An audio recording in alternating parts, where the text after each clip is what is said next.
Declassified. I'm Nathaniel Shepard, your host on behalf of author Daniel P. Douglas.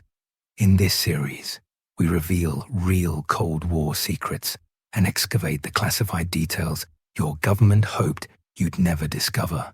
And here we go. The machinery of exclusion. How the Lavender Scare created a template for institutional discrimination. America's purge of gay employees as security risks. On the morning of December the 20th, 1957, Frank Kameny arrived at his office at the Army Map Service, expecting another day of calculating astronomical distances. The Harvard-trained astronomer had been helping chart the heavens for America's nascent space program. By noon, his career in the government service was over. The termination letter cited immoral conduct. The investigators had evidence. Kameny had been arrested in a San Francisco men's room in 1956. That the charges were dropped didn't matter. In the arithmetic of Cold War security, homosexuality equaled blackmail risk, and blackmail risk equaled termination. Kameny would spend the next 4 years exhausting every appeal, eventually taking his case to the Supreme Court, which declined to hear it. He became the first person to challenge his firing for homosexuality through the federal courts and lost at every level. But Frank Kameny's story isn't just about one astronomer's ruined career. It's about the construction of an elaborate bureaucratic machine designed to identify, investigate, and eliminate gay and lesbian Americans from federal employment. A machine so efficient that by some estimates, it purged more government employees for suspected homosexuality than for suspected communist sympathies. This is the story of the Lavender Scare, how America built its first modern apparatus for systematic discrimination, and how its blueprint continues to influence institutional exclusion today. Executive Order 10450, the foundation of fear. 3 months into his presidency, Dwight D. Eisenhower signed Executive Order 10450. The date was April 27, 1953. The order expanded the grounds for denying federal employment, adding sexual perversion to the list of security concerns. With those 2 words embedded in Section 8 of a routine administrative document, the federal government transformed prejudice into policy. The order didn't emerge from a vacuum. Senator Joseph McCarthy had been stoking fears about homosexuals and other moral weaklings in government. A 1950 Senate subcommittee led by Clyde Hoey had already concluded that homosexuals were generally unsuitable for government employment and constituted security risks. But Executive Order 10450 mechanized what had been sporadic persecution. It created standardized procedures, investigation protocols, and reporting requirements. Every federal agency now needed systems to identify and remove gay employees. The machinery had been activated. The apparatus in action, how the system operated. The Lavender Scare's effectiveness lay not in dramatic raids, but in bureaucratic thoroughness. Federal investigators developed a comprehensive toolkit for identifying suspected homosexuals that included surveillance networks. Agents monitored known gay gathering places, bars, parks, private parties. License plates were recorded, cross-referenced with federal employment records. The Gaiety Buffet, the Chicken Hut, Lafayette Park. These Washington, D.C. locations became hunting grounds for investigators compiling their lists. Mail monitoring, subscriptions to certain magazines, correspondence with known homosexuals. Even the artistic style of personal letters could trigger investigation. The post office became an unwitting partner in surveillance, flagging suspicious mail to federal employers. Interrogation protocols. When called before loyalty boards, employees face questions designed to probe not just actions, but identity. Have you ever had homosexual tendencies? Do you frequent establishments known to cater to persons of that type? And can you explain your unmarried status? The questions themselves revealed the impossible position of the accused. Denial meant potential perjury charges if contradicted by surveillance. Admission meant immediate termination. The only winning move was never to be questioned at all. The informant economy. The system incentivized employees to report on colleagues. A glance held too long, an aesthetic sensibility deemed too refined, a friendship that seemed too close, all became grounds for suspicion. The workplace transformed into a space of perpetual performance of heterosexuality. The multiplication effect, from government to society. What made the Lavender Scare particularly insidious was how federal action legitimized broader discrimination. The government's position that homosexuals were inherently security risks provided cover for private sector persecution. Defense contractors adopted federal screening procedures. Professional licensing boards in fields from medicine to education added moral turpitude clauses. Bar associations debated whether homosexuals could properly practice law. The American Psychiatric Association's classification of homosexuality as a mental disorder gained new institutional weight. By 1960, when Frank Kameny finally exhausted his appeals, the machinery of exclusion had spread far beyond Washington. State governments implemented their own loyalty programs. School boards conducted investigations. Corporate America absorbed the security state's logic. Homosexuals were unstable, untrustworthy, unsuitable. The federal template had metastasized. The corruption of security, when protection becomes persecution. The tragic irony at the heart of the Lavender Scare was its circular logic. Homosexuals were fired because they could be blackmailed, but they could only be blackmailed because homosexuality was a fireable offense. This Kafkaesque reasoning reveals how the machinery of exclusion corrupted the very concept of security. Real security concerns, such as protecting classified information and preventing espionage, became pretexts for enforcing social conformity. The numbers tell the story. David K. Johnson's research reveals that the State Department, under Security Chief Scott McCloud, investigated 654 employees for homosexuality between 1947 and 1953. Most resigned under pressure rather than face formal proceedings. During the same period, the department investigated only 541 employees for suspected communist sympathies. The machinery proved more eager to hunt homosexuals than communists. Resistance in the shadows, networks of survival. Where there is oppression, there is resistance. Gay federal employees developed elaborate survival strategies. Early warning systems, informal networks spread word of impending investigations. A colleague's sudden resignation might signal that investigators had turned their attention to a particular department or social circle. Straight camouflage, fake engagements, marriages of convenience, orchestrated double dates. Gay employees constructed elaborate heterosexual facades. Some maintained these performances for decades. The geography of safety.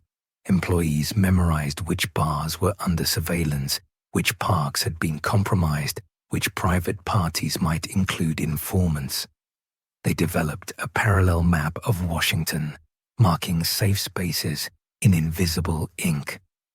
Frank Kameny himself would transform from victim to organizer, founding the Mattachine Society of Washington in 1961. His insistence that gay is good, radical for its time, challenged the foundational premise of the security state's logic. The contemporary echo, new machines, old blueprints. Today, decades after Executive Order 10450, we might assume such systematic discrimination belongs safely in the past. The evidence suggests otherwise. The most chilling aspect of this contemporary reactivation is how recently the original machinery was formally dismantled.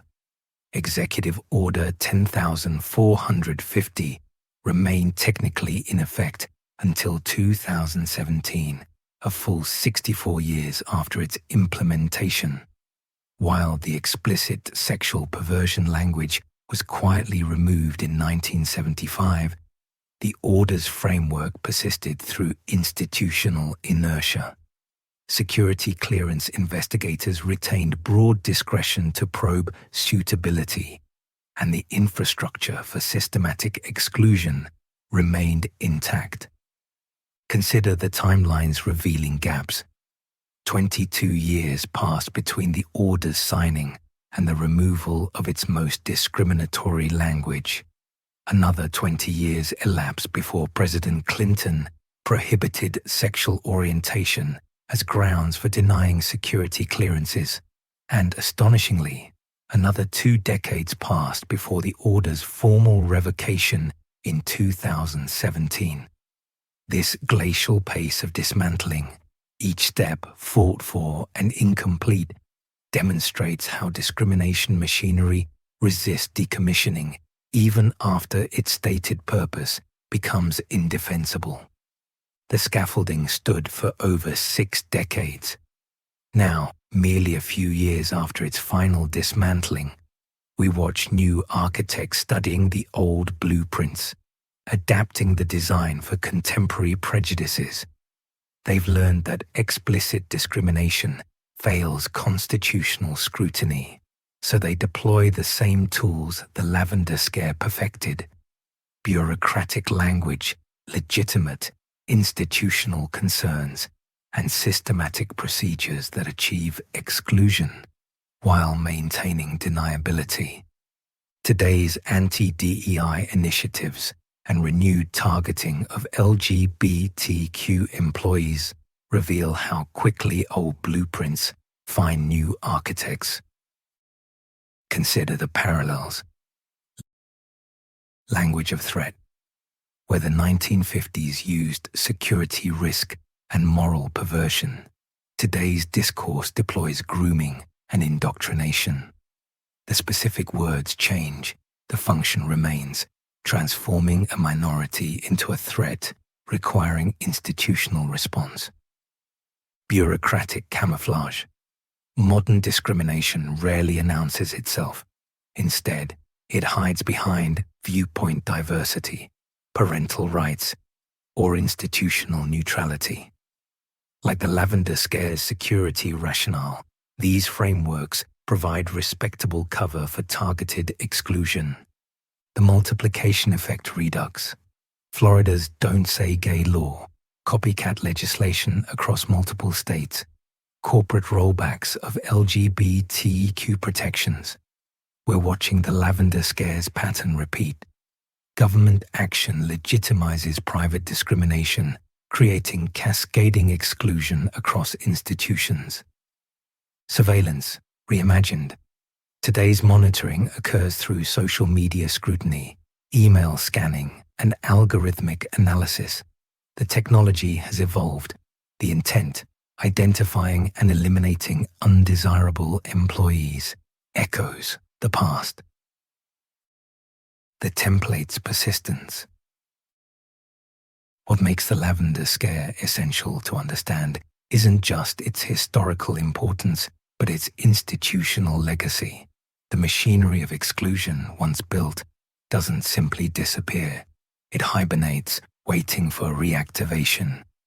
The apparatus constructed in the 1950s established several enduring precedents: institutionalized suspicion, the normalization of investigating employees' private lives for security purposes; bureaucratic discrimination, using administrative procedures to accomplish what direct bigotry cannot; public-private collaboration, government actions providing cover for broader social persecution; the security pretext, invoking safety concerns to justify targeting minorities.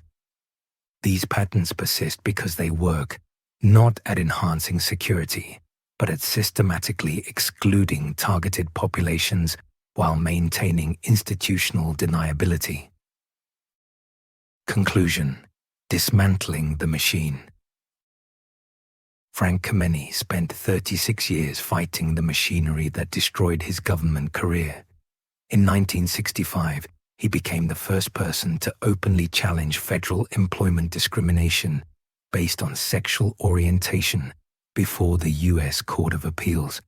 He lost, but his brief contained an argument that would eventually prevail: that private consensual conduct bore no rational relationship to federal employment suitability. In 2009, 2 years before his death, Kameny finally received a formal apology from the U.S. government. John Berry, director of the Office of Personnel Management, told him, "In what we know today was a shameful action. The United States Civil Service Commission in 1957 upheld your dismissal from your job solely on the basis of sexual orientation. I am sorry for what you endured." The apology came 52 years too late for Kameny's career at the Army Map Service, but his story, and the thousands like it, offers crucial lessons for recognizing and resisting institutional discrimination.